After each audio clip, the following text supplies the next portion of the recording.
What's going on, everybody? My name is George Khalife. This is episode 7 of Let's Grab Coffee. I'm here today with my boy, Tyson, the big Rigg. Make that money.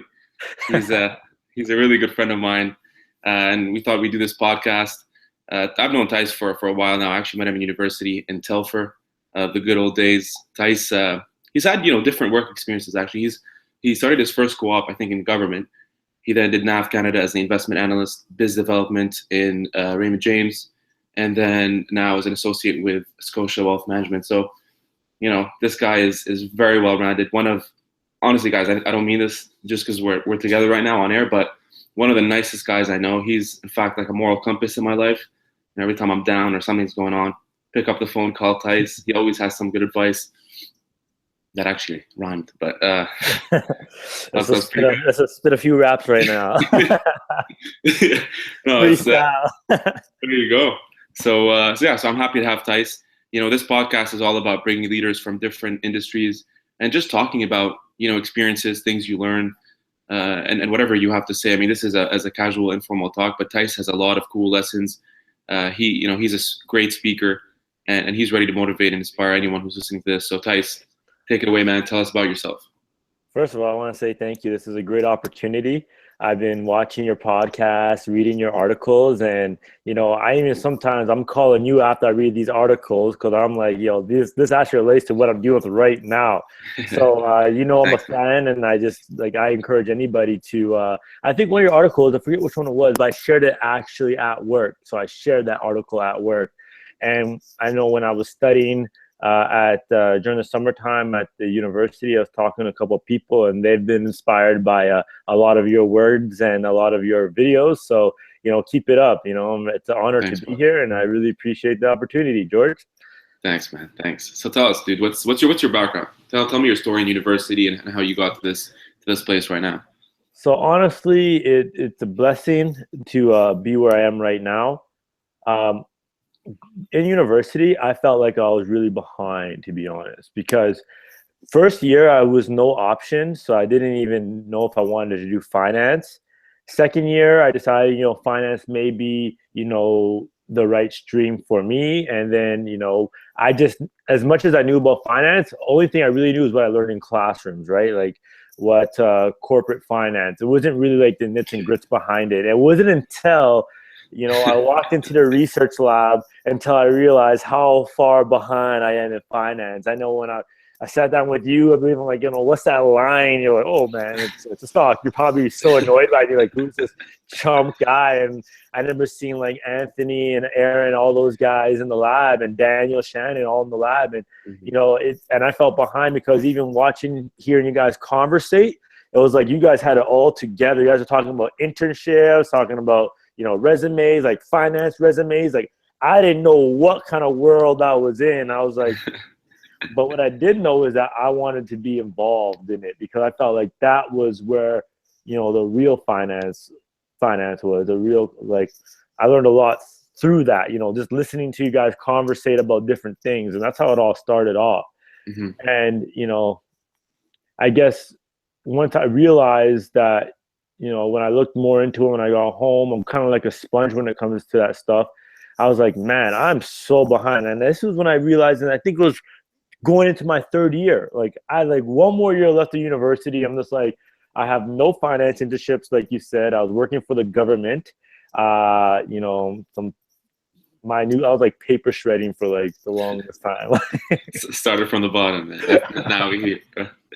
Yeah. So, I was working for the government. I was very thankful because working for the government helped out with paying off my tuition throughout my first 2 years of university. But then when I was the beginning of the summer of my third year, I did a lot of reading. Really was thankful to be a part of the capital markets mentorship program, which I applied for, right. Which was a program that I wasn't necessarily qualified to be in at the beginning. Because I was in it in my third year, mm-hmm. when you usually start in your second year, and I didn't let it stop me. So I knew that you're not in finance until you're really in that program, because in that program you learn a lot about the industries, the different streams of finance, which is stuff that I wouldn't really learn in my classroom. So I remember just having to prove myself through the application process. I remember them saying like, we need a 1-page report on the Malaysian Airlines. And I gave them like a 3-page report. And they're like, give me 1 paragraph why you should be in this program. I gave them like an essay.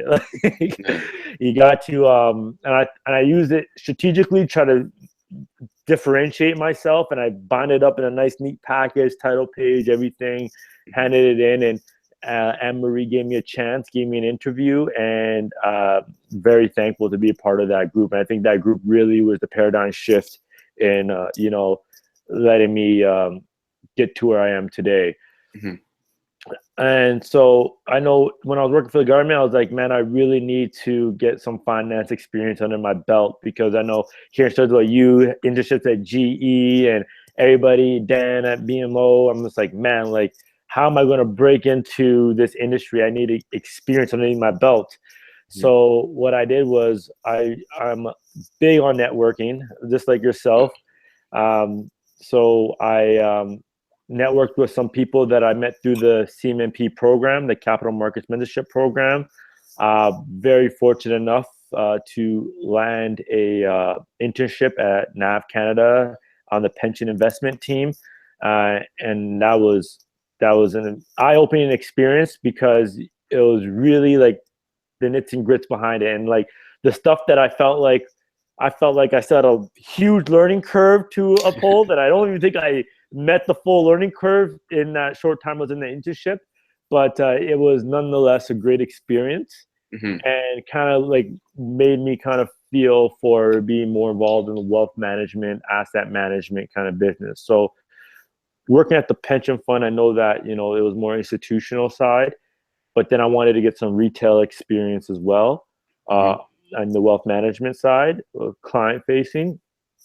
So I saw a post on LinkedIn, and I'm pretty sure the individual itself. He talks about you. Last time I had a coffee with him, he said like, George is a great guy. And he posted on LinkedIn saying, we're in Ottawa, it's our new practice. Anybody down for a coffee? And I sent him a quick message quickly. I said, hey, like, I'm a student, but like, I'd be down to grab a coffee with you. And let's do it. And we had a coffee with him, and with both of them, and then kept on having coffees. And eventually they offered me a position to work for them at their practice as they're building up their book of business. And they gave me the business development title, and it was a really eye-opening experience as well as that. So I caught up all my finance experience going into my 4th year. Yeah. You just catapulted, man. Yeah. Yeah.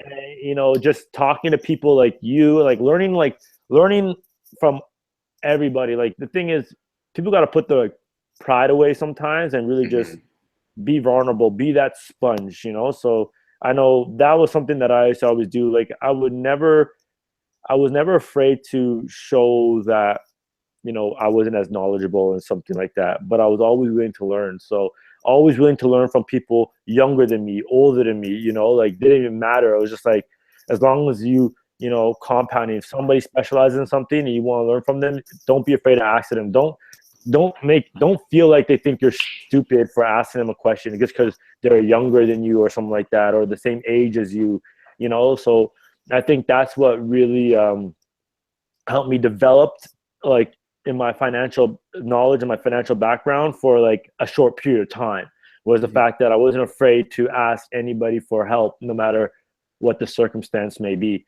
And then after that, my 4th year came, and I knew that all the jobs were hiring in September. So I was like, I think the first day of school, I didn't go to classes the first couple of weeks. I was in the Bloomberg lab, just making Excel spreadsheets, doing a bunch of these, looking at all these jobs, interviews, linking the websites and everything like that, and opportunities.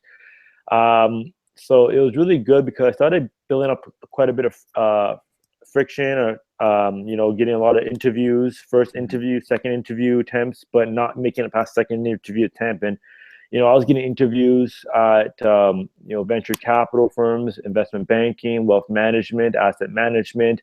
And I was just like, why am I not landing a job right now? I'm making it past the first stage, second stage.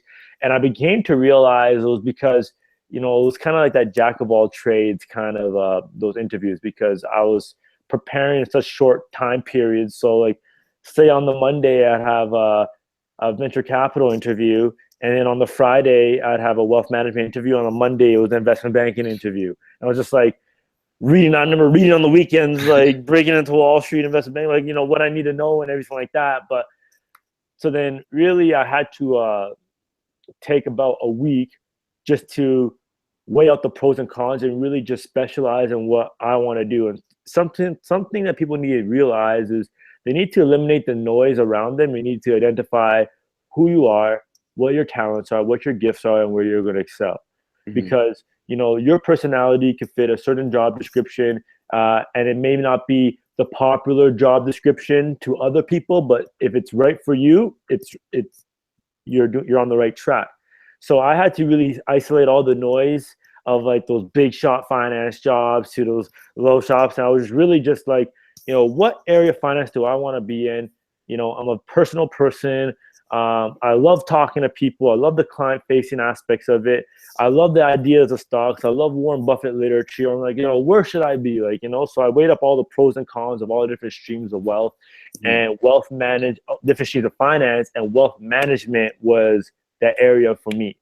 So what I did do, I went back to my job opportunity list. I deleted everything else that was not wealth management related.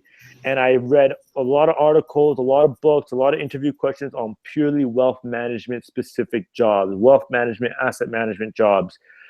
So then the opportunity came up for the wealth management associate rotational program. And it was, the creme de la creme. And I was like, man, I have to get in this job opportunity. Only problem was it wasn't posted on our school website. So it was on I got it from a friend who goes to, it was at University of Toronto, and I saw the link somewhere, he sent it off to me, and I remember like, man, I gotta know. So I went to the Career Center, and somebody helped me out a lot, and I said, I need to find the name of the recruiter for this job. And she got me the name and the email for the recruiter and a number. So then with that, I did a lot of networking with individuals who worked at that bank that I'm working at. And I did network with them. And then I got the confidence to go up to one of them and say, hey, you know me, I know you, a little eye to eye. Hire me. And I told them, I say, if you could please call this recruiter and vouch for me, and let them know that I'm the right person for this program. And he looked at me, he said, you want to do it? And he called that person for me, sent my resume in, and it was a great opportunity and a great blessing. And I went down to Toronto, I did the interview, I went well, and I got the job, and that's where I am right now. So coming from somebody who was behind my first 2.5 years, going into my third year, trying to get it together, short time period, absorbing as much as you can. That's very fortunate, very blessed to be where I am today. But it's interesting, man. And first of all, thank you for sharing that. It was very honest and very detailed. Also, map of your life in university and then through work. But I'm just sitting here listening to that story, right? And I'm just picking up points because one point will lead to another, right? And when you first talked, the first thing I did was I looked at the Bloomberg Lab, and you saw me, people like Dan, Aaron, Anthony, that environment, and it was a small space, man. Like that, it had like 6 terminals. There was like 20, very egotistical at times finance guys, and who had big ambitions and big dreams. So it was pretty fueled up, but that environment, that was the key, right? And you talk about humility. When people ask me about that, and not that I don't have a reason not to be humble, I'm just, when people ask me, hey, how can you stay humble? Meaning, not in the sense that to reduce your egotism, but how do you stay humble in the sense that you can always be a learner, listen to other people? And I just say you have to surround yourself with people who are smarter than you. It's that simple. Exactly. That's the only equation. Because if you're always the smartest person, if you're always the most talented, if you don't feel that poke, if you don't feel that challenge, that competition, you're going to wake up in the morning, feel a little complacent. You won't have that fire or that desire to really outwork your competition. When you came in that Bloomberg lab, just like I was there, I looked around me and I saw guys who were spending 10 hours in that lab, let alone, crunching in time for exams, for assignments, still getting A's, highest CGPAs in finance, and maintaining a social life, being fit. I'm looking at them, I'm like, what the hell is going on here? There's obviously something I'm missing because, there's variables here I'm looking at, and it's inspiring, right? You're looking at someone, and that's what Tony Robbins talks about. You want to model someone who has traits, qualities, characteristics that you want to embody. Right? It's not about reading it; you just see it, and I think that's what happened with you, right? You just walked in just like I did. You saw that environment, and that inspired you to make that extra push, right? Exactly, and that's exactly what happened. It's the natural instincts in us that want to allow us to compete. Want us to compete, want us to improve every day, and like you spoke spot on. It was like how do they find the balance? And you put two brains next to each other, you can't tell the difference. You can't tell if one brain's a male or a female. You can't tell one brain, if it's like an x-ray, you can't tell if one brain's black or white or Chinese, like it's, you have the same brain that I have. It's just, we just have the same hours in a day. You just got to push it out, be efficient, and whatever you prioritize yourself to do, you just go about and do it. It's amazing. We also talked, like last time we were on the phone, we talked about Ronda Rousey, right? I just want to loop in that example because we're talking about, if your environment isn't challenging enough, at one point you're going to break. It doesn't matter how powerful, how big of a star you are, how famous you are. You look at a superstar like Ronda, and not taking anything away from her. I think she was amazing for the UFC, for the sport, for the women's division. She did outstanding things that very few people could at that time. Yeah. But her weight division, the fighters in her weight class were not as competitive or on that level that she was. So you take a restricted pool, and she was fighting every single one of them, and she destroyed, man. Yeah. Like 14 seconds, she'd do a judo slam, beat the shit out of that fighter, right? And you get to a point where she started doing movies. She became a star, a celebrity. Yeah. Little girls were crying when Ronda Rousey came, but people have never seen that in the UFC, in the male division, let alone the female. She put the UFC on the map. She put the UFC on the 100%. map. And that was before Conor McGregor really reached that stage. That was before Conor McGregor. Ronda Rousey was the name of the UFC, man. I'm telling you the truth. You're definitely right. That's it. First time like women have been like the main card event. Like that's crazy. Like she's done stuff. So she's a legend. She's a legend. No one can think that about her legacy right there. That's it. But then you take a legend like that, and then you put up a Holly Holm. Then you put in Amanda Nunes, and then these are two challenges, right? So watch, your environment now is expanding. The levels are growing, right? It's a very competitive landscape, and now you're faced with a different kind of beast. Now they're on your level, and so what happened is she's taking that time away from fighting, right? She's not sparring enough. She's not doing the things that she should be for preparing. You have a 6 months camp. In between that, you're doing interviews. You're on the Tonight Show. You're doing movies. And at the same time you're fighting, you get to a Holly Holmes, you're going to get your head knocked off. Yeah. And that's exactly what happened, right? So back to that example, your environment is key, not just for yourself, but what you're eventually going to be, right? I think that's really the story right there, or an example. Mm-hmm. Exactly. The other thing you were talking about, man, is turning point, right? You said this yourself. I mean, I'm just taking words out of your story, but you said there was one point where you were given the opportunity. I think maybe it was the Telfer Capital Fund, wherever in that pattern. There was one thing that happened, and it's not out of luck. We'll get to that in a sec. But there's always one event, one experience, one situation, one environment that it's like a light bulb. Everything changes. There's a lot of work leading up to it, but in that moment, you just feel it. You feel it. Everything turns around. What was that for you? I think. To think about it honestly, probably when I first got my pension investment analyst internship, because I didn't maybe go in detail how I got it. It was, so what happened was I was actually applying for a job within the company, right? That wasn't related. It was accounts payable, but I just wanted to get out of government, and I'm a faithful guy. Very faithful. So I believe in, the perfect plan. Everybody has a destiny. Everybody has a purpose in this life. So, you know, I was going actually to do another interview for the company on accounts payable division with hopes that, you know, maybe I can move my way to the pension investment division. So what happened was my interview was, say, at 1:00. I emailed somebody who was on the pension investment side. I said, hey, you know, like I have an email at 1:00. You want to grab a coffee before my interview, just to catch up, because I haven't talked to the person in a while. And having coffee with him before my interview, you know, he was talking and he was like, you know, why don't you apply to the one here? I'm like, honestly, you guys didn't have a posting up. Like this is the only one that accepted my interview offer. He's like, that's strange. And he didn't think anything of it. He's like, oh, that's strange. Okay. And it's like, okay. So he brought me up to my interview. He introduced me to the person interviewing me. I thought that for sure, like, that's a good introduction. I got like the vice president here that's introducing me to, you know, the accounts payable division. I was like, this is like, what a good day. I should have this job in the Bay. That's so good. I did interview for accounts payable, and I don't know whether or not they saw, like, they did not see that I was a good fit for it. Maybe because too finance minded, or, you know, so I actually didn't get the job. But when I walked out of that interview, about 20 minutes later, I got a call from a random number, so a private number. Like, I answered the phone, and it's a guy who I had coffee with. He's like, Tyson, you know, I can't believe you didn't come through our screens. Find a quiet place. I'm going to have my senior investment analyst call you in about 30 minutes for your interview. Okay. Bye.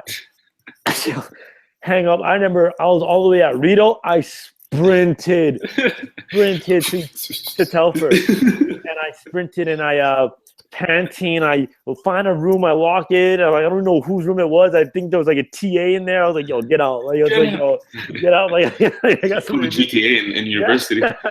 San Andreas all of a sudden. Everybody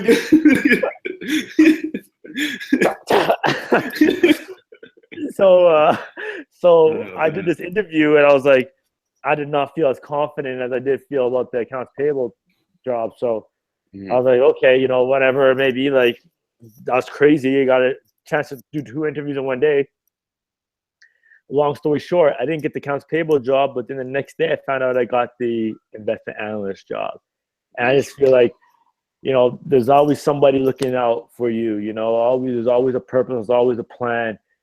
And, you know, like, a big shift is just realizing that, you know, if you work really hard, and stuff may not pay off when you want it to pay off, but it will pay off. And that's something people got to realize, that hard work pays off. Maybe not when you want it to pay off, but it will pay off eventually. 100%. So, you know, you put in the work, put in the time, and eventually things start to fall in places. It's very true, man. You know, if I take, you know, my example with G, because you brought that up, I was in the lab, right? When I was working part-time, I'm sitting there, you know, working on assignment, and Puya looks back at me, and shout out to Puya Safi, one of, you know, my favorite managers at the time, and he just a great dude. He's a great friend of mine, and he really helped me during university. And, you know, he looks back at me and says, "Hey, and do you want to apply to G?" I look at him, I'm like, General Electric? You know, what am I gonna do? Build fridges and microwaves? Like, what do you? You know, at the time I was pretty oblivious. He's like, no, they actually have one of the best financial programs. It's called the FMP program, Financial Management Program, right? One of the best leadership programs in the world. Just take a look. It was forwarded to be my friend. Have a look. If it suits you and you like it, apply. So I applied to it. I ended up getting it. And, you know, just the timing of it was crazy. And I did it. And it was more of an, you know, cost accounting, I would say, managerial accounting job, corp finance. Although, you know, awesome 4 months of experience, you know, great leadership experience that I learned throughout that 4 months, but just wasn't the right fit. And when we both, you know, sided, I ended up, again, my 4th year, everybody was up, dude, I'm not even kidding. People would pass me and be like, "Hey, are you applying?" I'm like, "No, man, you." You know, they're applying to 100 applications a day at least. And I'm sitting there, I'm just calling networks. Like, if I have a connection in TD, I call that person and say, "Hey, just found this job online, you know, let's talk about it." Yeah. So I'm scrolling through TMX at the time. You know, we had the TNB fund, and John Degani was obviously a mentor, not just to the fund, but obviously to the university. He was very well known. So I'm like, let me just look at TMX. I'm scrolling through the website, and I'm like, associate program. I'm like, all right, this is pretty cool. I apply. I let him know. I do the first interview, phone call, cool. Mm-hmm. Second interview was a Skype. What the problem was though, and this you're gonna relate to this. My computer I bought from Bahrain, so the time zone was still set in that region. Oh. The recruiter sent me a calendar invite for 10 a.m. in the morning on my PC. I think it was like 5 p.m. So I go to university. I'm wearing like sandals and shorts, and I'm just chilling right in the lab, and I get a call from the recruiter. So I'm like, man, if you ever see me freak out, and it doesn't happen often, but I panicked, right? It was a job I really wanted, and honestly, I didn't apply to anymore. So I get the phone call. I was on my phone. I'm like, oh my god, and I'm like, there's nobody in the lab. Kuya's out there, so I can't like share my pain. And I look at it. I'm like, I don't know what to do. So I panic. I press the answer, and then I didn't realize the video was on. I'm selfieing with my phone. This is my second interview, man. I'm just like, yeah, I gotta call you back, sir. Hang up. I hang up on him. So I sent an email. I'm like, man, I explained the situation. He's like, it's all good. Let's do it in 2 hours. Dash home, bro. I put on a suit. I kicked my parents out. I'm just like, just legit, just like a side kick. My parents get out. I do the second interview. They're like, all right, we want you for the final. Final interview. It's at 8 a.m. I'm in Ottawa. It's in Toronto. I wake up at 3, drive there. Dude, there's no place to change. I'm not going to drive 4 hours, 5 hours in a suit. Guess where I change? I change in a McDonald's. So I go to McDonald's bathroom. I put on a suit. I go destroy it. And by the way, at the time, I was the only University of Ottawa applicant, right? In that final interview, 20. So there's 20. 19, UBC, Queen's, McGill, UFT, all Western, all the top universities. I'd say Telfer, and I'd always get a smirk. So I finished my 2 interviews, and I smirked back, and I'm like, let's get it. Because my why was stronger than everybody in there, right? There was no way you were going to get this into this program. Yep. So it's cool, man. We relate on a lot of stuff here. Like you, I was the only hire from the Telfer School of Management in the program I'm in right now. All my colleagues are U of T, Ivy League, Queen. So it's like you said, it's a good feeling sometimes. Sometimes, for me, it's a good feeling. It's just like, let's go. Good. Let's go. Well, if you, dude, I read this book by Malcolm Gladwell, and a lot of people know this one. It's called David and Goliath. He talks about this sort of theory that you could be a big fish in a small pond or a small fish in a large pond, right? And he actually does a study because he's from UFT. I think he's a grad, so he understands the Canadian education system. And he says, if you and I went to Western, or if you and I went to some Ivy League, whether it's the States or anywhere, the competitive landscape is so much higher, right? And you go from high school, you could be the top performing student in high school. You go to university, and now you're average because there are 300 other individuals just like you. And so your motivation actually goes down, your self-esteem goes down, your confidence goes down, and your performance eventually goes down. This was the research conducted. We went to Telfer. Now look, you know that you and I have been big representatives of Telfer and Ottawa U, and I speak nothing but the best out of that university because I believe in it, right? But let's be honest, the finance program is now becoming where it should be, but at the time it was still improving. It wasn't the greatest, but what was awesome is that I always felt like it was a small community, like we were a family, man. I knew everybody. We were so it would be like your hood, when someone walked into your area, you're like, I don't recognize that person, you'd always know. And we're really close. We were really close to the university. Everybody knew each other. Yeah. It was really good. Like students, faculty, like Anne Marie, Kimberly. I mean, all these people, even the teachers, man. Like Matt Archibald, they were just there for our success. You always felt that they were genuine, right? And because a lot of the stuff weren't created yet, we were almost pioneers in a lot of the stuff. The student-run clubs like TNV, Telfer Capital Fund. Yeah. There's an algorithm club now. There's all these types of things happening. Competitions, RITC. First time we ever go. It's a good feeling, man, because now you're creating a wave for the next generation of students who will have tremendous opportunities that you and I only can dream of at this point. Yep. Very See true. what I'm talking about? Yep, 100%. 100%. I feel like we're lucky, man. And in fact, I can give two shits. Like if I'm in an interview right now, I'm from Telfer. I'm from Telfer. Yeah, exactly. And when I was in TMX and people smirked, I'm like, sorry, who's your final interview with? And they'll be like, John DeGani. I'm like, you better not smirk. Just take some notes real quick. Love it. I'm just looking out for you. I'm telling you, do not smoke. Yeah, you're pretty. You know what I mean? You look at even in our MX business, Luc Fortin, right? Who was Yeah, an agent. yeah. He's the president right now, CEO of the Montreal Exchange, alumni of Ottawa. Yep, alumni. What about So you? we're actually spreading the map now. You're in Scotia. That is BMO. Anthony, Mhm. Raymond James. I think everybody, man, not just people from TNV or TCF. Everybody who's coming from that school. I recently met one of the earliest employees who was recruited in Google Canada. He's like a Really? senior executive accountant now, account manager. Sorry, and I didn't even know. I just look at his LinkedIn and I'm scrolling down. I'm like, I'm expecting like a Stanford or some major Ivy League. Ottawa Ottawa. U. And it's great because you go on LinkedIn now. You can really you can write down like whatever industry and Ottawa U, and then pop out like a bunch of people like a bunch of alumni. That's LinkedIn is a great source for that stuff. LinkedIn is awesome. Let's talk about social media, man. I know last time we sort of had this very cool argument. That was good though. We come from different sides, but I want to hear your take. What do you let's talk about it. Okay, so social media. So I had Facebook, Instagram, all these different things, and I recently just like deactivated it, which means I can always reactivate it later, but I deactivate it now for now. You can reactivate it. Yeah, I can always reactivate it. But it was definitely a decision. Like, most people say it's because of, the too much distractions, what it may be. Mm-hmm. I find like for myself, when I focus on something, I just like to stick with it and focus. And I find like, I feel like if I had nothing to like look at, like no media to look at, like I'd find myself passing time off with other things like reading or something like that. So I just experimented with that. So that's what I'm experimenting with right now. It seems to be working fine. But I can tell you right now, which you told me that like, social media is going to be the network of the future. Mm-hmm. It's going to be necessary when people advisors nowadays, when they want to build a book of business, you can outreach to so much more people through the Facebook advertising nowadays than ever. Then you can cold call or send mail out to people that won't pick up, so it is necessary. But I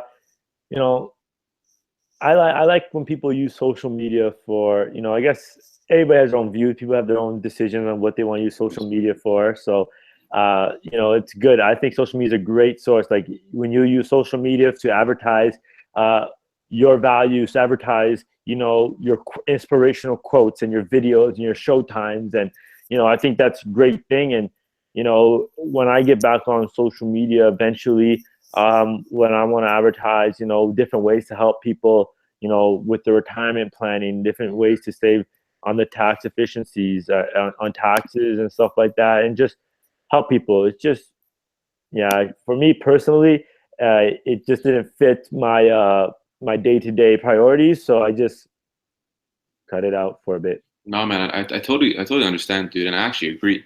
I mean, I think you hit it spot on that social media is it's not the next, it's the way to communicate right now. You look at this TV behind me. I don't know if you can see it, but I don't even have cable.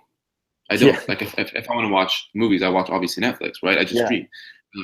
This is more so, if I have friends over who want to put on music and want it to be louder, that's what I use a TV for. What's weird, right? We just jam. But like you look at, and I was listening to a podcast by Gary Vee. He even said it, right? We went from the radio to the TV, now to this. And the reason is because, your smartphone, man, like if you look at our generation, millennials, Gen Z, who's the up and coming generation, our span of attention is so small. You look generation. Right? I mean, you go on YouTube, you watch a video.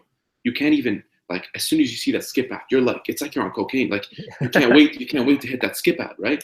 You're like, if something loads or it's buffering, you get all, upset. And what this is doing, dude, it's crazy. But this small screen is capturing your attention. And that's why, I mean, marketers, or if you're in advertising or promotion, this is why this is important. It's not the phone itself. It's the applications that are drawing your attention and have your energy focused. So if you want to push a product, if you want to advertise an event, direct people to your blog, that's what this venue is for. Yeah. But I was talking about something with a coworker of mine. We're discussing social media, and someone brought up like Kim Kardashian somehow, right? Obviously, because we're talking about Instagram. And they're like, well, I just can't stand Kim Kardashian. I can't. I hate her. I hate what she stands for. I think she's the dumbest person in the world. And I'm looking at this person and I'm like, all right. So I open up Instagram, right? And I'm actually going to do it here as I speak. Let me do it really quickly. I just want to get this right. I know she has millions of followers, but so I open Instagram, right? I'm gonna literally do exactly what I did. And he's looking at me. He's like, "What are you doing?" Just 1 second, man. Hold up. So I go here and I go search bar, right? Kim Kardashian. She's the first person that pops up, obviously. Look at this. Tell me how many followers she has. 91.7 million. Right? And so he's like, your point is, I'm like, if you're calling her dumb, explain to me then the number of dumb people who follow a dumb person. Because here's the thing. She's only as good as the people who follow her. If there were 0 followers, right? If 0 people in this world give a shit about Kim Kardashian, there would be no Kim Kardashian. The problem that people are having trouble understanding is that social media isn't the problem. Technology isn't the problem. It's the human intention behind the technology. Because at this point, before AI and machine learning, maybe that's the next phase. Right now, we're the ones driving this, right? So the content is only as good as people following it. So what this did, Tice, what things like Snapchat, Tinder, Instagram, all these things did is that they revealed publicly the truth about human intentions. That's all they did. And that's why people are pissed. And the fact that he's talking about her in the first place is just giving her more reins. Like, they want you to talk about her, you know what I mean? Like, positive or negative, she's making money. Yeah, good bad publicity is any kind of publicity is good publicity. If you know that, we know that now. We know that, right?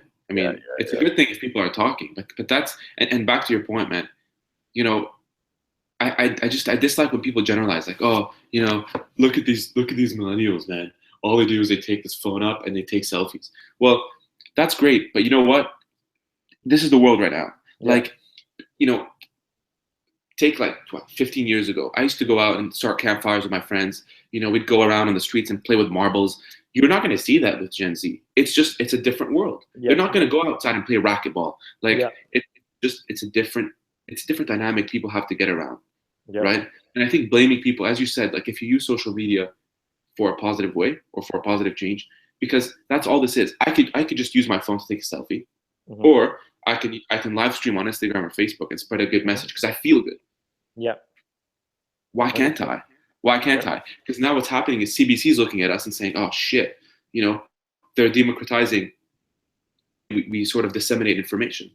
You have the power, just as I do now, to legit have a legitimate podcasting channel. You can open a blog and you can curate news. Who's stopping you? This is going live. We're live right now, right? There you go. Who's stopping you, man? Before, it used to be in the control of 3 giant companies. Now you and I can do it from our phones. Yeah. Hence the $25 billion valuation on Snapchat IPO coming up. It's crazy, man. It's going to be good for Canada too, but hopefully we have some tech startups here too that are going to blow up. We had Shopify recently, Ottawa based. So again, I mean, that's another thing we can talk about, right? The entrepreneurship scene. It's interesting. Crazy in Ottawa right now, yeah. I actually want to do some more research on some of the events, because I know that they have a lot of startup entrepreneurship events right now in Ottawa. They give a bunch of events. I know that I think some of the Telfer alumni have been advertising on LinkedIn some of these events that I'm quite interested in it. Also interested in looking at what's going on in Ottawa for the 150th Canada. That's interesting too. Something that I learned, I forgot to mention something that we could talk about, and I think that it's always a point of conversation when we always talk, was, after you're done school and everything like that, there's one lesson that, I've learned and that people should learn going into it, and that is patience and, understanding what failure is. Patience is key when you get out into the workforce. It's not going to come fast and easy, or as easy as universities come about to be. I'm an associate within a 2-year rotational program. I'm not going to get a promotion in the next 6 months of working, no matter how hard you work. You know what I mean? you got to be patient, and you got to get rid of this fact. We got, as students graduating, you know, we got to get rid of this idea of entitlement or something like that. Keep your head low, get what you need to get done, and, you know, ride the waves. And failure, you know, I have not failed as much in my whole life until I started working like full time. Like mistakes, you know, not passing certain things. It's like, you know, it's just like, and man, it hit me hard because I was like, man, I come back from university, I've graduated with distinction, like, you know, I'm a smart guy, you know, and then you get into the workforce, and you're working and you're studying and you're doing projects, stuff like that, and just getting used to the idea of failure, you know. And you got to understand that it's all part of the process, it's all part of the growth, and, you know, it's, you know, everything happens for a reason, man. So I know that failure is, how do I put it, you know, well, look at the poster behind you. That's what failure is.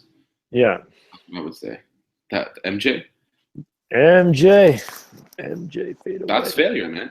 Yeah. I mean, if he didn't, here's a quote, but I'm sure people heard it. But, you know, this guy behind you has failed so many times, right? Cut out of the high school basketball team. I mean, all the things he's went through, or he's been through, and he's had to overcome.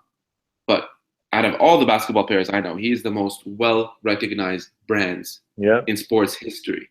Yeah. Right. So that's the definition, Tyson. And failure is, and you talk to me about this. You talk to me about this so well. Like every time something goes wrong, and like you speak to failure so amazingly that you can host a documentary just about failure. It'll be like 3 hours long. But you know, the only time you fail is when you actually just give up. And that's the only time you fail. Like you can fail to pass. You don't fail. You're not a failure. You fail to pass. That's it. You're not failing. Failing is if you say, screw this, forget this, I'm never going to do this again. And I don't think it's even in my nature to even quit. No. I think it's not in your nature either, because it's this kind of thing, like you can't start something and not finish it. You know what I mean? You have this idea in your head. It's like, I can't do, you know, level one of the, like, well, you can't do like level one of the CFA, not pass it, and then say, you know what, I don't really need CFA anyways. Even if you don't need the CFA anyways, you're going to be like, I want to flip and get it. Yeah. You're just like, yeah, now you're just like, I got to get it. You know, like I don't want that to be on my deathbed. Like, oh man, I didn't give up on that, or whatever designation people want to get, the MBAs, people are studying for their GMATs right now. GMATs out there, you know, and you don't get the score you want. Like it's kind of that drive. I think hopefully I want to believe that everybody has that kind of you know, confidence about their ability and the confidence about like not quitting. But the truth of the matter is a lot of people don't.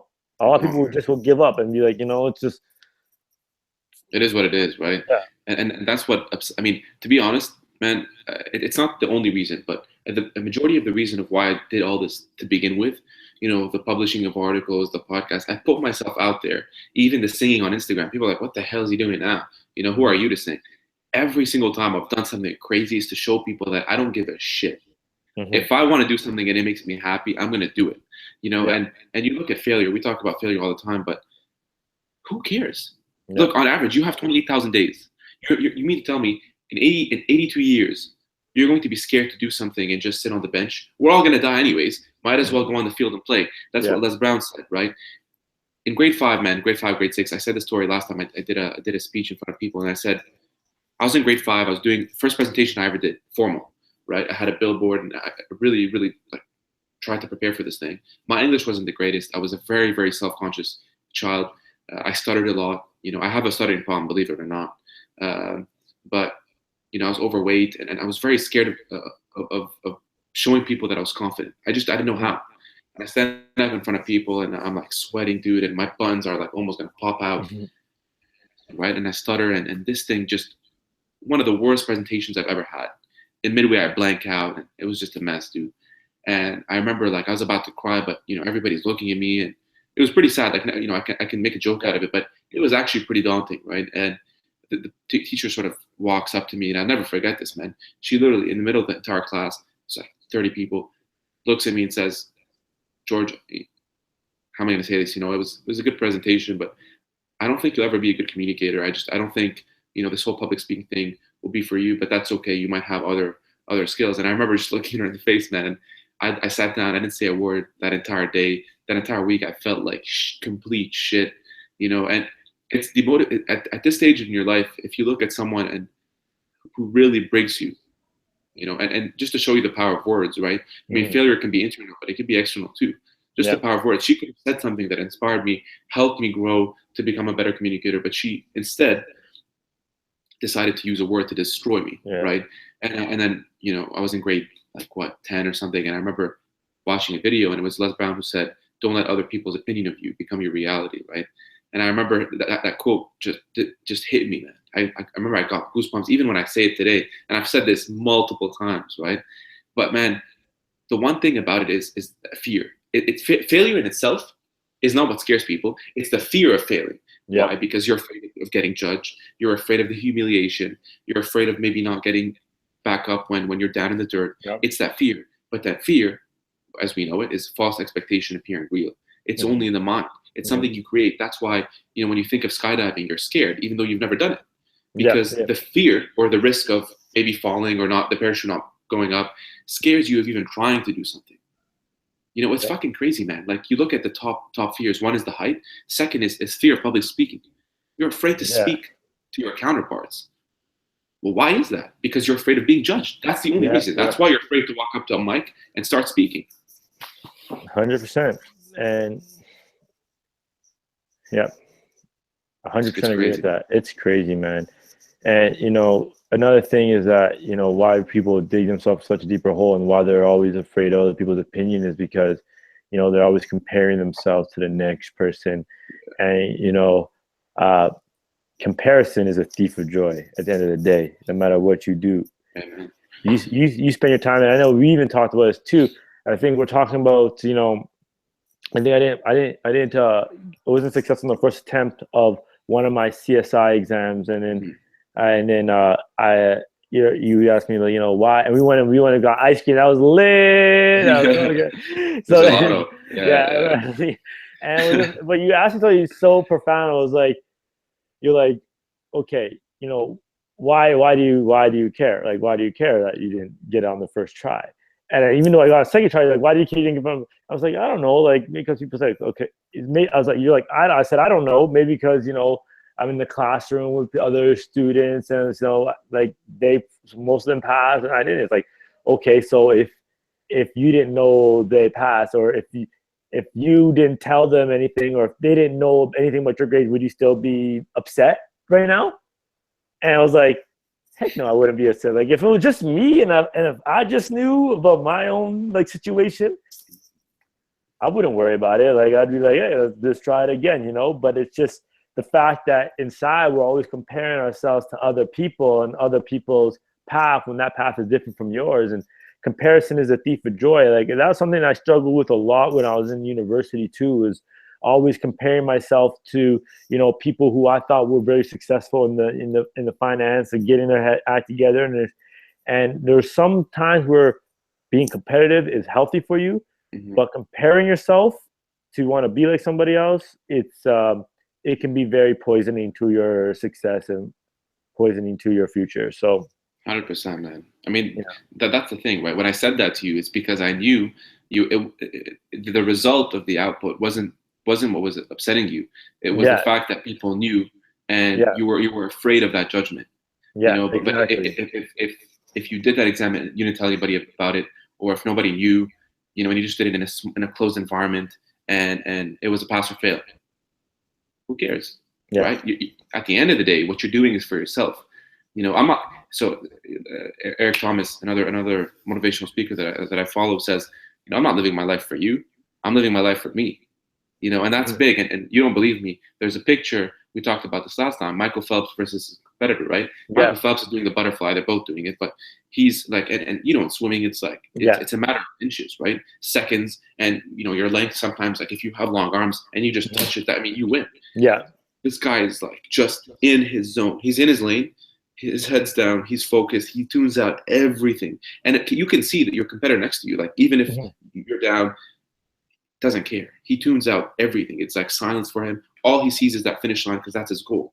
He's there to win the Olympic title, even though he's won it God knows how many times, like 20 times or something.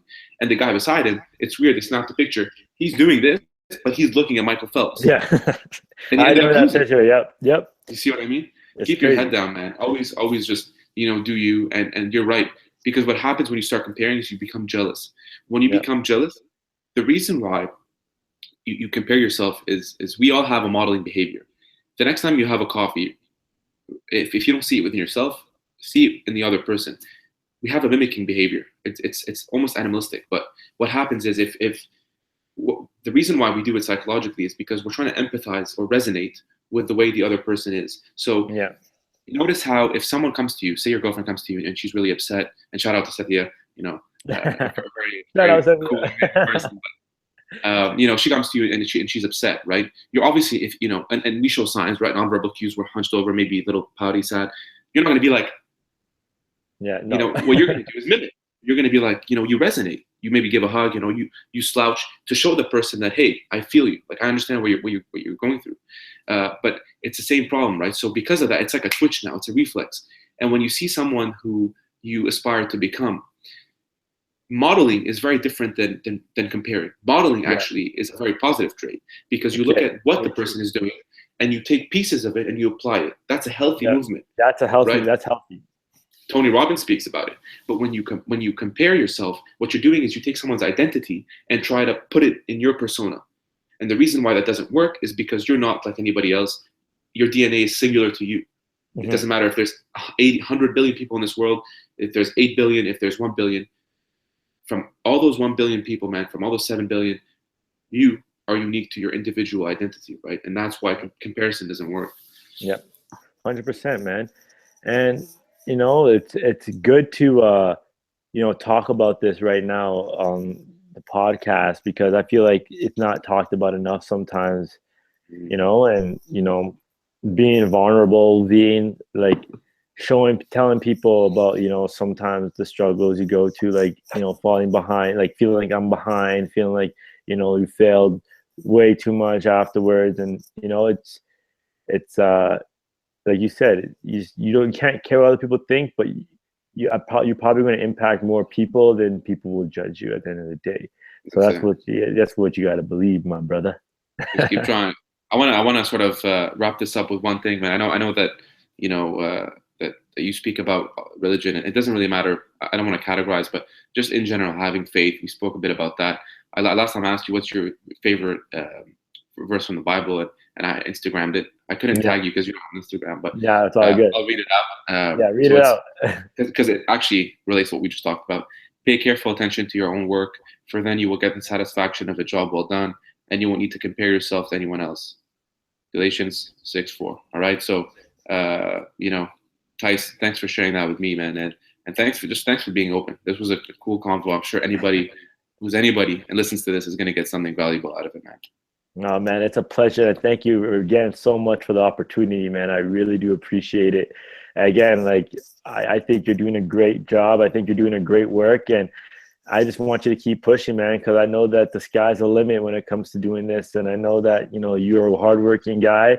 You're a very successful person in your career, and you've impacted a lot of people, whether or not you know it or not. Like I said, like a lot of times I'm calling you after I read your articles, and I've been at the school sometimes and people talking about you, sitting down with people coffees, and they're saying you're an awesome person, you're a good guy, and it's genuine. I just don't want you to ever, whenever you have days of discouragement that you don't want to, you just want to quit it, whatever the friction, you're just not feeling anymore, listen back to this podcast and say, bro, there's a lot of people out there, whether you realize it or not, that really look up to you and really look up to your podcast and your words and what you have to share to everybody, because you spit it truthfully, and it's easy to resonate with you. It's easy to it's easy for you to come in my skin and let me know how you feel and you resonate and how I feel at certain times in my life. So I really appreciate that, and I really appreciate the Khalife style.